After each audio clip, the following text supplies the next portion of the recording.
since I moved here, I fell in love with this country. But I was like not accepting the idea that there were no ants here because they're basically everywhere. So I started to like think about how can I maybe know if they're ants or not. So I've contacted like the myndigheter, and so far during my research I found 5 different species that properly settle in Iceland with like a proper functioning colony. Líffræðineminn Marco Mancini hefur undanfarið unnið að því að kortleggja útbreiðslu maura á Íslandi ásamt öðrum líffræðinema, Andreas Guðmundsssyni. Áhugi Marcos og maurum á sér rætur langt aftur, en frá því hann var lítill hefur hann verið gjörsamlega heillaður af maurum. I grew up in like countryside in Tuscany in Italy, so it was like ants all over the place, and then it's more like putting the focus on like tiny things. So if you like lions, they're just on TV, but if you like these, then they're just around you. So you have your wilderness in your garden. And then I grew up with this and then getting more and more like professionally into it. But then one day I moved to Iceland and I was not expecting to find ants.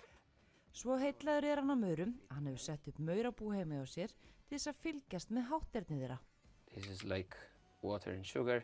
This is water and maple syrup. So it's just carefully opening the lid. Just a few drops of this, a few of this, and some just regular ham.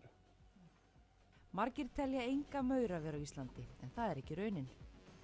Tegundirnar sem þeir hafa fundið eru 5, 4 sem lifa innanhús en 1 sem lifir í görðum, en þeir eru meðal annars að skoða hvort finna megi risabú húsamaura í holræsakerfum borgarinnar. Indeed, there are quite a bit. Actually, the first records collected by the Naturfræðistofnun goes back to 1970s of a species called Hippoponera punctatissima, which is like húsamur in Icelandic. But very little people know because then they're just records in there, so it didn't come out on medias or stuff. But then I started this research like properly like a couple of years ago, and the húsamur are like the most common ones because they're probably traveling through the sewer system just underground Reykjavik, so getting up in this building and then in another building and so on. So, and then we have the others, but they're still like their distribution is still quite limited. The húsamur just we think they are just everywhere. And it's just that they're very cryptic, so you only see queens flying out, but you never see workers. So our idea of like ants coming to our kitchen and stealing sugar, that's not what they do, what these species does. But the others do it.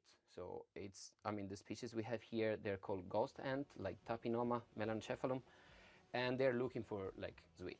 So they may be in this building and they will find a way like scouting to the kitchen and get some sugar or honey and just come back. Marco og Andreas halda út í heimasíðum rannsóknina sem ber nafnið Maurar á Íslandi. We are just trying to let people know that we actually have ants in Iceland. It's no one's fault. I mean, most of Icelanders don't know they're ants, but even in the scientific and academic world, we think there are no ants in Iceland, or very little people know that. So it's just trying to break this wall and let people understand that ants are around us and they are kind of sharing, you know, our environment with us. We all live in like urban environments and we have them like we have birds. So it's also because there is a little bit of like a shame when we go to like ant cases that maybe you have ants in your house, you don't want to let the others know because you feel if I let them know then they may think I have a dirty place or a moldy place, which is not the case with ants. So I want to just let you understand, like, no problem. Ants are just moving freely. They go wherever they want. It doesn't matter mold or not. So as you have your cat and dogs, then you have your ants. And if you can, it's okay to get rid of them because they're invasive. They're highly invasive, so they should not belong here. So like our minks in Iceland. But at the same time, they're just everywhere. You never get so stressed when you see ants in Tenerife, but then you get stressed when you see them in Iceland because you're not used to that.